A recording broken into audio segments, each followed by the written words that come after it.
Quero começar com uma pergunta. Esse meu silêncio breve deixou alguém um pouco desconfortável, curioso, deu branco, o que foi? Ele esqueceu? Está nervoso? Tô. Eu vou voltar a esse silêncio daqui a pouco. Então, quero começar contando que nos últimos 25 anos eu cobri eventos esportivos absolutamente fantásticos. Eu comecei a minha carreira em Barcelona, quase por acaso, cobrindo uma Olimpíada que é considerada a mais sensacional Olimpíada contemporânea, pelo legado que ela deixou na cidade, uma revolução urbana. Quem vai hoje a Barcelona ainda encontra esse legado. E por uma espécie de construção de autoestima da Espanha, numa época em que geograficamente a Espanha estava na Europa, mas de fato não estava na Europa. Era uma prima pobre e a Espanha fazia a sua arrancada, a sua decolagem rumo à integração europeia, com o mercado comum europeu, que depois virou União Europeia. Então a Espanha mostrava para o mundo, o seu novo patamar de grandeza, usando os Jogos Olímpicos para isso. Depois tem um lapso de tempo, eu fui cobrir a Olimpíada de Pequim, uma experiência absolutamente fantástica, numa cidade exótica, onde a gente não tem acesso à informação, porque, enfim, eles falam mandarim, e nada mais, e a gente não fala mandarim. Também com uma característica geopolítica muito interessante, a China, em 2008, consolidava a sua posição de player mundial nesse tabuleiro da política e da economia, como uma economia crescente, um sistema político deficiente, a gente pode até criticar, mas a China como força militar e como força econômica, naquela época, em 2008, passava a ser uma realidade para o mundo, e ela fez a Olimpíada justamente para mostrar para o mundo que ela estava aberta para ele, que ela podia conversar com o Ocidente de uma forma bastante saudável. Aí fomos para Londres, em 2012, uma Olimpíada bem mais familiar, com paisagens bem mais conhecidas, com um idioma mais acessível, uma Olimpíada fleumática, elegante, tipicamente britânica. Eu gosto muito de correr, então eu fiz a maratona de Nova York, completei 4 horas e meia, mas cheguei, um evento maravilhoso com 50 mil corredores. Vocês imaginam a logística para botar 50 mil pessoas para correr? Tem fila, a fila anda rápido, tem mais de 150 atrações musicais e culturais no trajeto. A gente vai correndo os 42 quilômetros, tem aqui uma banda de rock, tambores japoneses, samba brasileiro, não sei o que, as coisas vão acontecendo. Talvez por isso eu tenha demorado tanto para chegar, porque é tão gostoso de estar correndo no meio daquele barulho que a gente tem vontade de parar para ver os shows em vez de correr. Depois fiz a maratona de Porto Alegre com muito orgulho, corri no deserto do Atacama, corri na Patagônia chilena, na beira da praia, aqui no Remanso, eu adoro correr. Mas por que eu estou contando tudo isso? Para que tanta autorreferência? Esse ano o Brasil sediou as Olimpíadas. E invertendo um pouco essa minha lógica de cobertura de grandes eventos, eu propus para a empresa onde eu trabalho um negócio um pouquinho diferente. Eu pedi assim, quem sabe eu vou cobrir só as Paralimpíadas, eu não quero cobrir Olimpíadas. Eu vou ficar em casa vendo pela TV, como todo mundo, e vou para o Rio de Janeiro chegar nas Paralimpíadas. Eu queria manter uma certa pureza nesse meu olhar, que também viu a Copa do Mundo do Brasil. Eu fui setorista da seleção brasileira, da seleção, estava lá no 7-1, então, mas vamos pular essa parte rapidamente, vamos voltar para as Paralimpíadas, e a empresa topou. Queria manter uma certa virgindade de percepção, porque as Paralimpíadas muitas vezes são tratadas erroneamente como um subproduto das Olimpíadas. Já que a gente já investiu essa grana toda lá para fazer ginásio, estádio, então depois que as grandes estrelas forem embora, vamos deixar os pobrezinhos usarem ali por 10 dias, porque já está tudo lá mesmo, o investimento já está feito, e a gente ainda projeta uma imagem legal de responsabilidade social para o mundo. Então as Paralimpíadas são vistas assim. Eu queria quebrar essa lógica. E fui para o Rio, cheguei lá numa noite quente, e fui para o Complexo Paralímpico, e aí foi o meu primeiro choque. Porque se inverteu uma lógica que é a lógica que a gente vive na cidade. Porque ao chegar no Complexo Paralímpico da Barra da Tijuca, eu vi uma quantidade, para mim, inédita de pessoas com deficiência, de cadeirantes, de pessoas amputadas, de pessoas com deficiência visual, de pessoas com problemas cerebrais, muito diferente do que a gente observa na nossa cidade. A gente eventualmente esbarra num cadeirante, no local de trabalho, numa pessoa que tem uma deficiência visual, auditiva, mas elas são tão minorias que elas se diluem. Não é que elas não existam, elas existem, só que elas são invisíveis na cidade. Elas estão por trás de portas fechadas, sendo cuidadas ou mal cuidadas por instituições, e às vezes por famílias, e às vezes por depósitos de seres humanos que a gente simplesmente não enxerga. Então esse foi meu primeiro choque ao inverter a minha lógica de percepção. Mas durou pouco, porque a visibilidade é fundamental para que a gente acostume o olhar. E algumas horas depois, eu estava assistindo uma partida de tênis, dupla de tênis, feminina em cadeira de rodas. Imagina quando que eu ia me propor a assistir um evento desses tão exótico no meu repertório. Mas eu me dei conta em seguida que tinha uma coisa muito poderosa acontecendo ali, muito bonita, quando eu vi aquelas mulheres belgas e holandesas jogando tênis em cadeira de rodas. Eu vi, primeiro, que jogar tênis em cadeira de rodas é muito mais difícil que jogar tênis em pé. Com uma mão, elas vão controlando a cadeira, e com o outro braço, elas têm que acertar a bolinha. E quem joga tênis, ou já assistiu, sabe que às vezes a diferença de 1 grau numa inclinação de raquete ou do corpo é a diferença entre a bolinha na estratosfera e a bolinha na quadra do adversário. Eu fui tomado por um sentimento profundo de admiração quando eu vi aquelas mulheres jogando. E eu me dei conta naquela hora que elas não são pobrezinhas, que elas são atletas de altíssimo nível, de altíssimo rendimento, e que trazem algo que é fundamental cada vez mais na nossa sociedade, para pessoas, para indivíduos, para cidades, para empresas. Vamos voltar um pouquinho no tempo.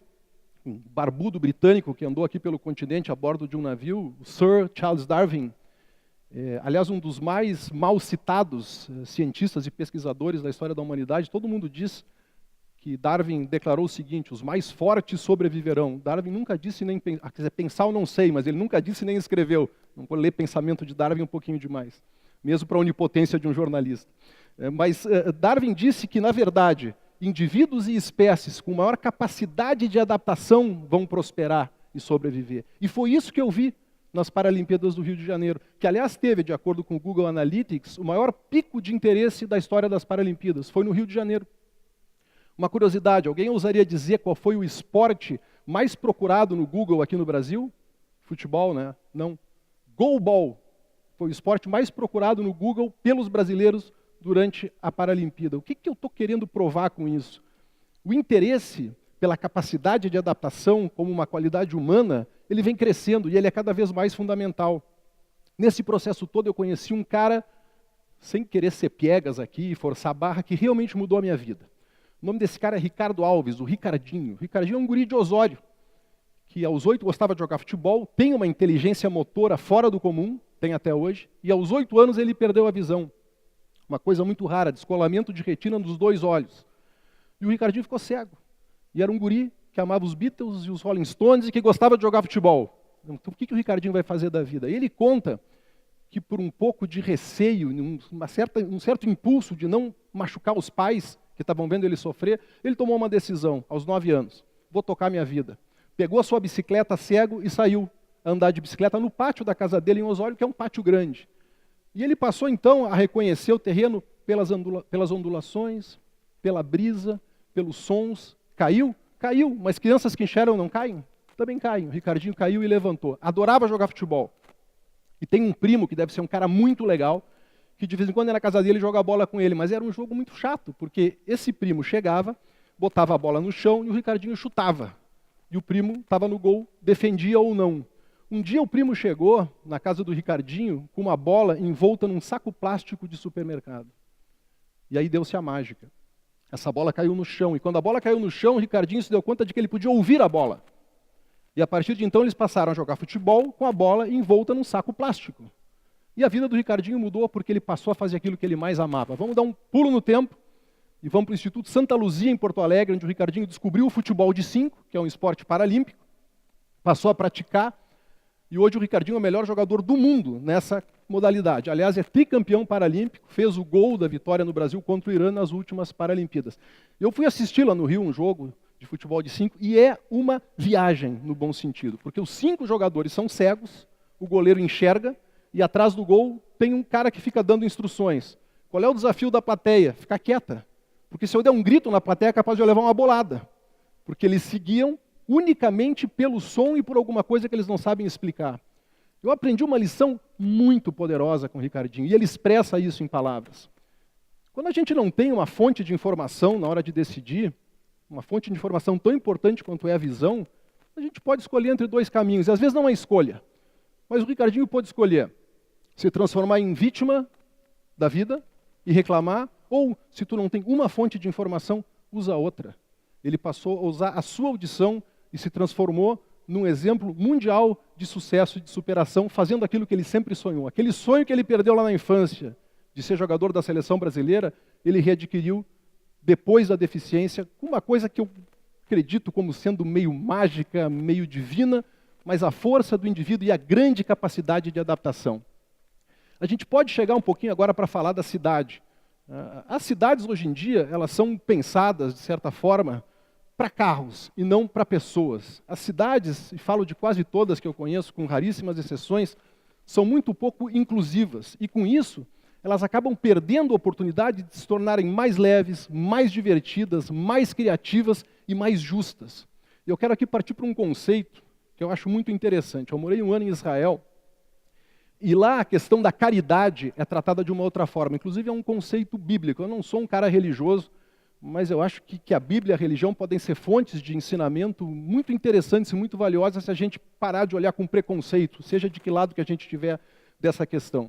Essa palavra que eu vou dizer para vocês é tzedakah. Quando a gente entra num supermercado, num bar em Israel, num restaurante, numa loja, tem um cofrinho e lá está escrito tzedakah. A gente traduz por caridade, não é caridade. A tradução de tzedakah é justiça. Ou seja, a diferença é que a gente não ajuda o outro para se sentir melhor, para se sentir superior, porque o outro é pobre e a gente é rico, e porque o outro precisa e a gente tem. A gente ajuda e a gente faz por uma questão de justiça. Então ninguém se vangloria, ninguém se sente superior por estar ajudando. Simplesmente faz, inclui, porque tem que fazer, e ponto final. Essa é uma lição que a gente pode aprender no planejamento das nossas cidades. As cidades, elas acabam não ouvindo seus silêncios. E é por isso que no começo aqui, eu fiquei um pouquinho quieto, para a gente perceber, e eu também fui ficando incômodo com o meu próprio silêncio, de que como a gente está acostumado com determinados padrões, e quando esses padrões são quebrados, a nossa sensação é de desconforto. E eu digo, a gente precisa de mais desconfortos na nossa cidade. A gente precisa usar a nossa capacidade de adaptação, não para se adaptar à violência, não para se adaptar ao arroio dilúvio, esse esgoto a céu aberto, que a gente passa por ele 30 vezes por dia e já está achando que é normal. Nós nos adaptamos para o bem e para o mal. Por pressão externa, hoje em dia, temos usado muito mais essa capacidade de adaptação para nos adaptar ao que não devemos nos adaptar. Nós devemos gritar, e, no entanto, fazemos silêncio às coisas que deveriam nos causar revolta e indignação. Eu atuo em algumas instituições aqui que atendem crianças que são deficientes, deficiências cerebrais graves, e eu, cada vez que entro lá, eu descubro um mundo novo, um mundo que não está acessível. A gente precisa procurar esse mundo. Esse mundo não vem até a gente. Então, para concluir, o que eu queria deixar para vocês como aprendizado disso tudo, é que a cidade, sendo um espaço de inclusão, sendo um espaço generoso, sendo um espaço colorido e criativo, não está fazendo favor, não está fazendo bondade, não é questão de ideologia, é uma questão de justiça. A cidade, Porto Alegre, todas as cidades precisam cada vez mais aprender a ouvir os seus silêncios e se incomodar com eles. Muito obrigado.